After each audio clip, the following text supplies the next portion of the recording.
中共环球网刊文，蓬佩奥批中共国与世卫组织合作，赵立坚说已退群还有资格指手画脚。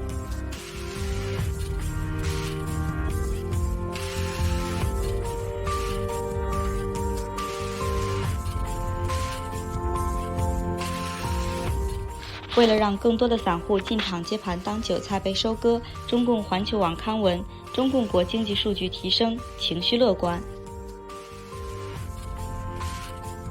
路透社记者提问：罗马教皇方济各原定在上周日的演讲中未提及香港的自由和人权是否与中共政府有关时，素有战狼之称的外交部发言人赵立坚给予了否认并威胁。骂了一辈子美国，当了一辈子五毛的北大教授孔庆东丢下小粉红们去美国别墅享福去了。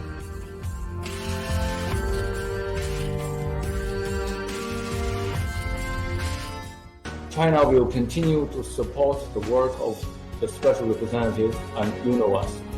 We will work with UNOWAS and the international community to help countries in the region combat COVID-19, maintain peace and stability, and achieve sustainable development. I thank you, Ms.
广东北京路步行街名胜广场石街，原来人头游泳，吃饭时间难得找位，现在的情况不堪入目，大片的食肆倒闭，百业萧条。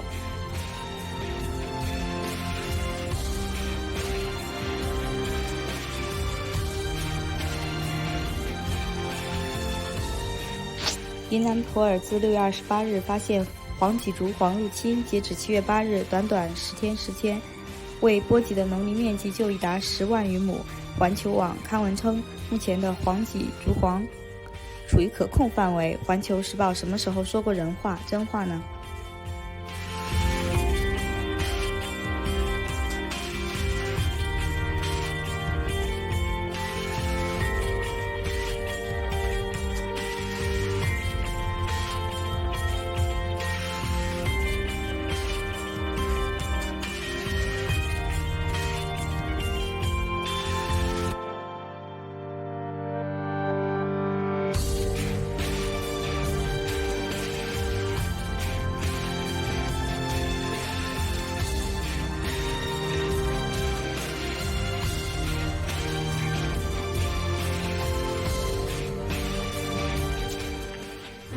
台新独家报道，安顺公家车冲入水库追踪，事发当天司机老宅遭强拆，是什么样的党管控的国家，竟然把正常人变成了疯狂的绝望自杀者呢？山也在掉啊，房子也在掉啊！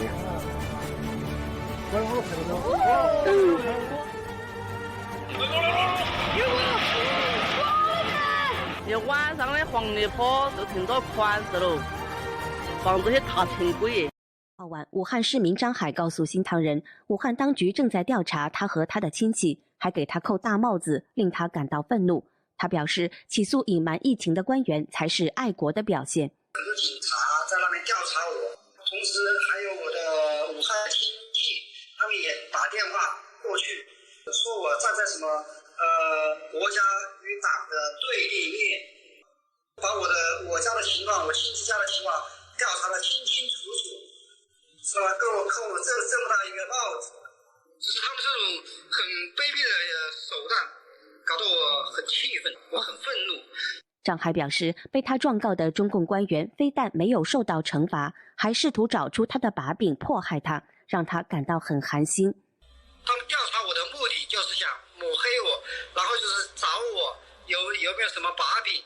所以说他们这种手段是很卑鄙的，很无耻的，造成这么大的犯罪行为的当初的那些人不追责，没有受到惩罚，反而调动各方的资源来对付那个提出问题的人要求追责的家属，所以我感到很寒心。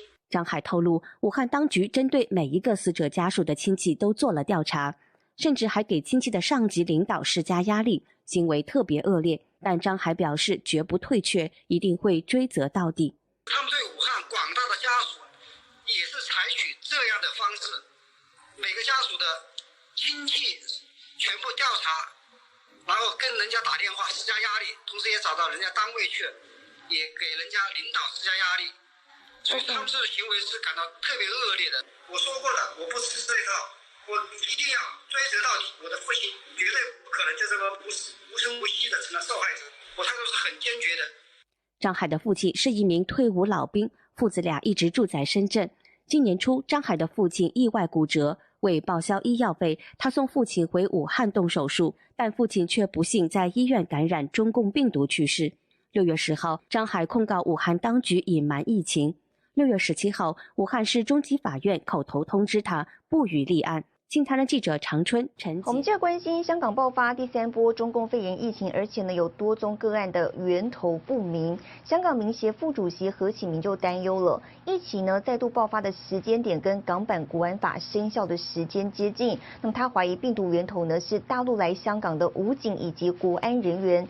那么9号民协来到国安公署外请愿，要求大陸來港的國安人員以及武警呢，需要接受14天強制隔離檢疫，來保障市民的健康。琴日晏晝4點去到今日咧，就係確診咗42宗個案。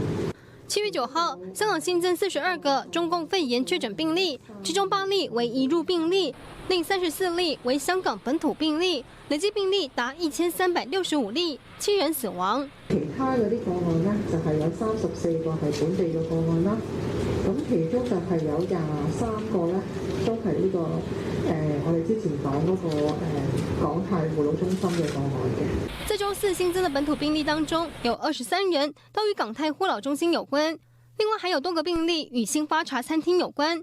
值得注意的是，有9名港鐵員工曾經前往新發茶餐廳，港鐵已經要求這些員工證實不用上班，並安排進行採檢。政府抗疫督導委員會專家顧問、中大醫學院呼吸系統科講座教授許樹昌9號表示，現在的情況比3月時更危險，因為香港連續2天出現多個源頭不明的感染個案。他建議餐廳入座率應該要限制到6到8成，每桌最多坐4到8人。新唐亞太電視張麒麟綜合報道。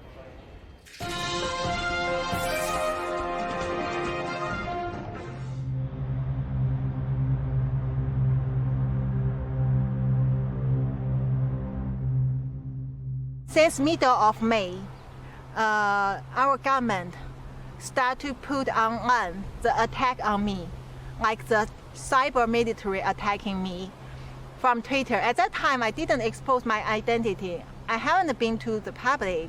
Only they know who I am. They try to spread a lot of rumor, ruin my reputation, and said I'm lying. They create a fake Facebook account, which is under my Chinese name Yin Li Meng, using my profile, and to tell people that I'm kidnapping US. I try to lie to people, and even I have the mental disorder.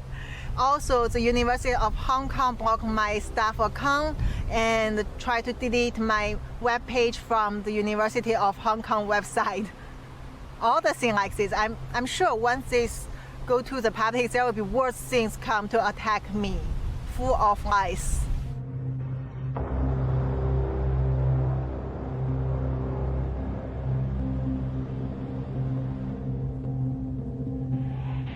Of course, I'm afraid of the safety. I'm worried about the safety of my family and my friends and all the people who had send me the information, no matter doctors or officers or lab people, researchers, scientists, they all know it clearly. They trust me. And so that's why I need to protect them. They are all under surveillance, under trouble, and my family in life-threatening danger definitely every day.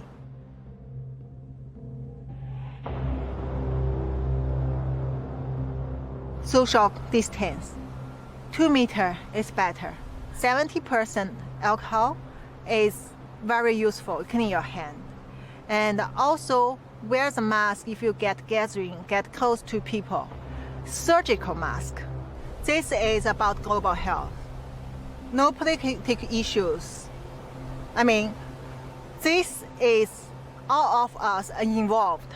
No matter this party, this country, that country. The only thing is, when people understand the truth, they know how to protect themselves. You have to imagine how many cases not reported from China. Already, if there is 6 million people in the world, 1 in 600 get confirmed. But this will increase in a very quick speed. Imagine one day you see 1 in 100 people already get infected in the world, and later 1 in 50, 1 in 10. That means none of us can escape from this. Don't expect the herd immunity, especially at this time, because you don't know this virus. You cannot judge the character of this virus according to our previous experience. And we don't expect the vaccine at this moment or some magic solution at this moment. The only thing we can do is to understand where it comes from, do the right research, and protect us, protect our family, our friend, anyone around us in the right way. That is the only thing we can do now. That is why I need to tell it to the world. I really need people to understand this is very, very critical for every one of us.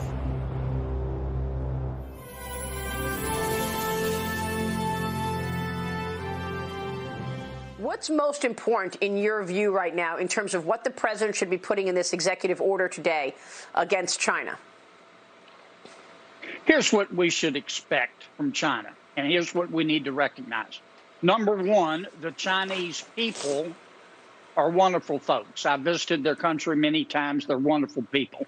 Number two, the Communist Party of China, led by President Xi, is acting like a bunch of thugs.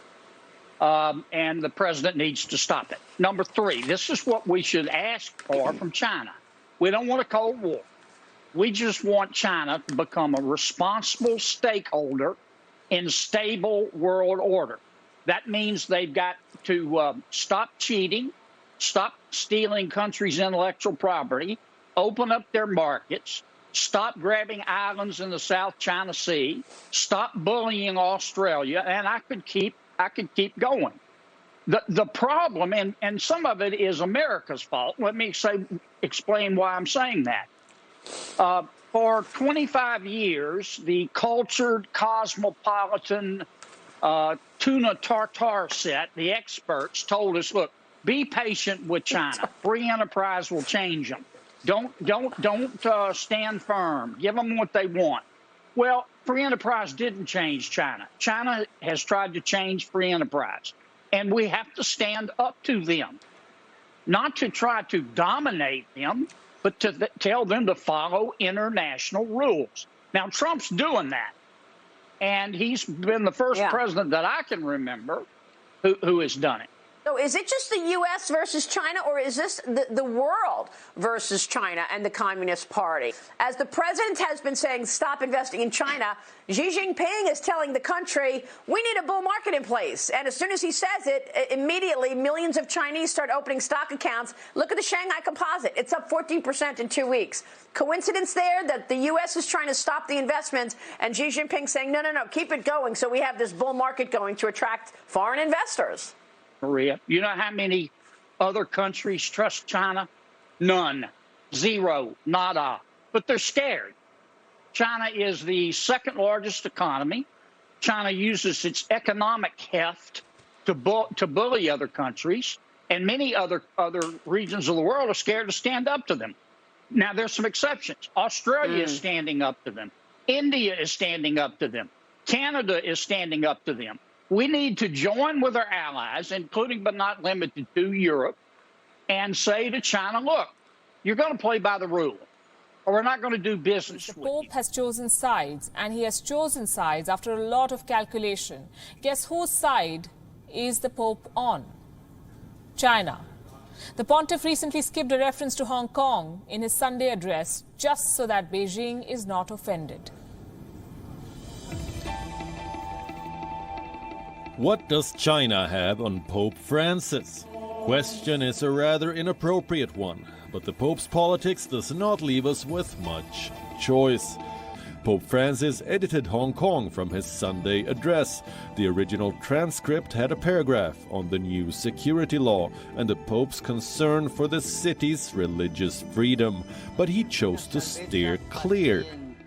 He did not read it.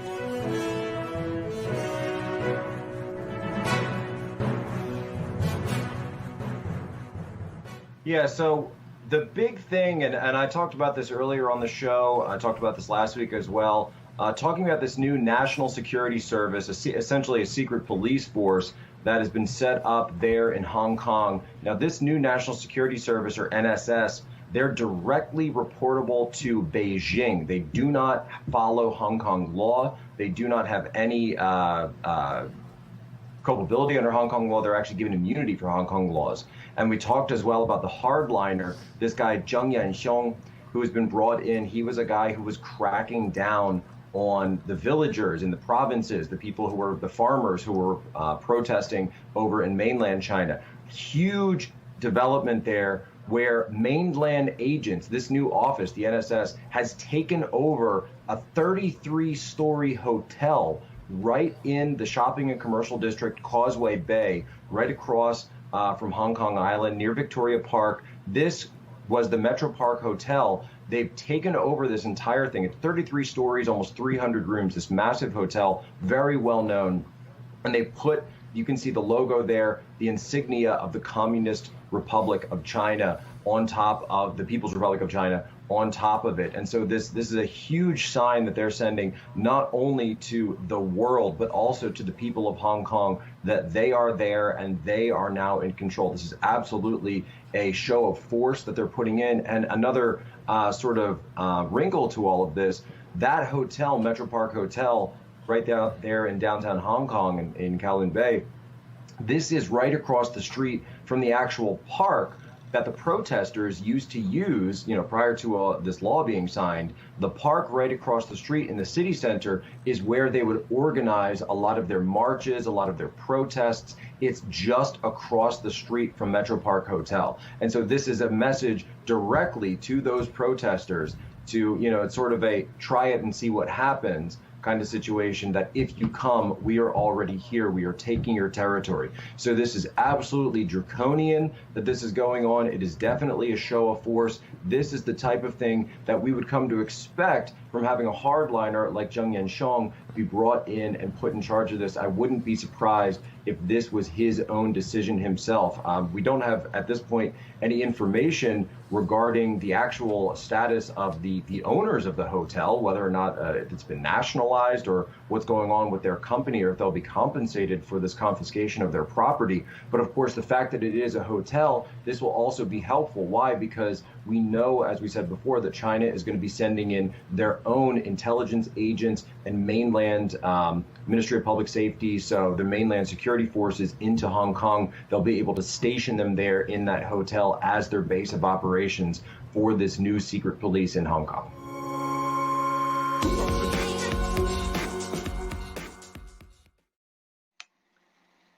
今天啊，本来有一个相当牛叉的一个，今天是昨晚上我发的盖特啊，非常牛的一个报道，结果中共大使馆又出来捣乱啊。今天要报道了，就是爆料革命又进入个新的时代啊，然后我们会带领美国和西方世界开展另外一个层次的灭共行动，信不信？啊，但是本来就现在今晚上啊7点钟该发生的。 有可能啊，推迟个1、2天、2、3天，也推迟上半周，也可能下1个小时就播了。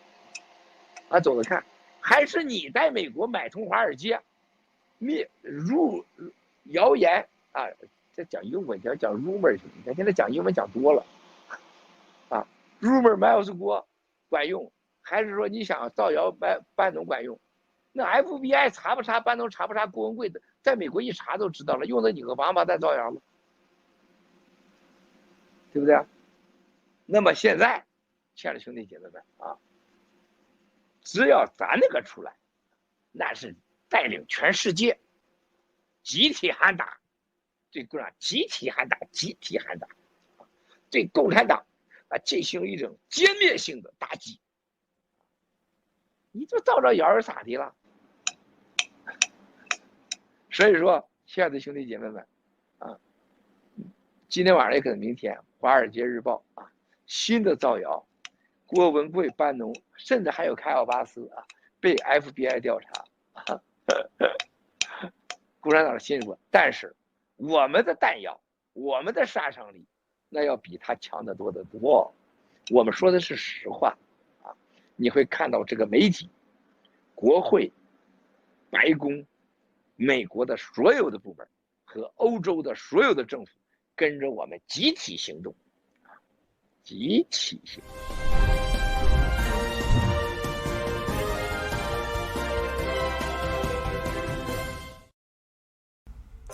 全球已有超过1220万人被诊断出患有 CCP 病毒，并有55万3000多人死亡。美国、墨西哥和南非的 CCP 病毒新增感染数量创新高，东京新增357例感染病例，创下日本的最高纪录。俄罗斯的 CCP 病毒死亡人数超过11000人。由于病例激增，香港暂时关闭所有学校。玻利维亚临时总统和委内瑞拉最高领导人的冠状病毒检测呈阳性。挪威解除了大部分欧洲的旅行限制，也包括瑞典的部分地区。越南称3100万工人受到大流行的影响，失业率有上升的风险。驻冲绳基地的美军面临越来越多的冠状病毒限制措施。意大利研究表明，冠状病毒可能感染胎儿。病理学家在对病毒死亡患者进行尸检时发现，几乎每个器官都有血块。